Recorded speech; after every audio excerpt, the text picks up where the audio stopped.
नमस्कार दोस्तों, आज की कहानी है दक्षिण भारत के एक छोटे से गांव केरलापुरम की, जहां आज भी लोग रात होने के बाद सुपारी के बाग के पास जाने से डरते हैं। कारण है एक खौफनाक आत्मा मालिनी। गांव के बुजुर्गों के अनुसार मालिनी कोई साधारण प्रेत नहीं होती। कहा जाता है कि ये ऐसी आत्माएं होती हैं जो इंसानों के दिमाग पर कब्जा कर सकती हैं और उनसे अपने काम करवाती हैं।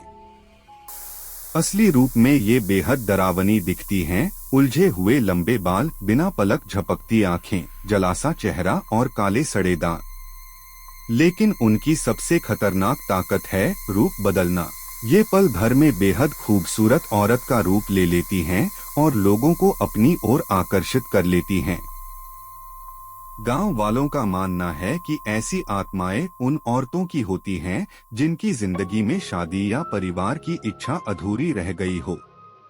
इसी वजह से ये खुशहाल परिवारों और खासकर गर्भवती महिलाओं से नफरत करती हैं।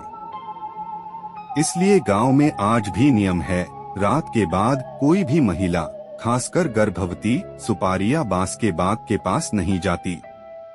अब शुरू होती है असली घटना। साल था 1983। गांव के किनारे एक बड़ा संयुक्त परिवार रहता था। घर के पीछे घना सुपारी का बाग था। एक शाम मीरा और उसकी भाभी लता रसोई में खाना बना रही थीं। तभी मीरा को बाहर से किसी के रोने की आवाज सुनाई दी। आवाज बहुत हल्की थी, जैसे हवा के साथ आ रही हो। लता ने कहा, शायद भ्रम है। पर कुछ मिनट बाद वही रोने की आवाज फिर आई, इस बार साफ। जिज्ञासा में मीरा लालटेन उठाकर बाहर चली गई। बाग में हल्का कोहरा था और हवा ठंडी। लगभग आधा किलोमीटर चलने के बाद उसे लगा जैसे कोई उसके पीछे चल रहा हो। वह मुड़ी, लेकिन कोई नहीं। तभी उसने देखा, एक पेड़ के पास एक औरत बैठी रो रही थी। मीरा उसके पास गई और पूछा, क्या हुआ?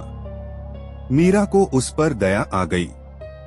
उसने हाथ बढ़ाया उसे उठाने के लिए, और जैसे ही औरत ने चेहरा उठाया, मीरा की चीख निकल गई। उसका चेहरा इंसानी नहीं था। टेढ़ी त्वचा, बिना पलक की आंखें, फटा हुआ मुस्कान और जले हुए निशान।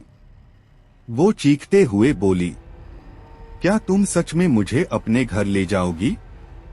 मीरा डर के मारे भागी और सीधे घर पहुंची।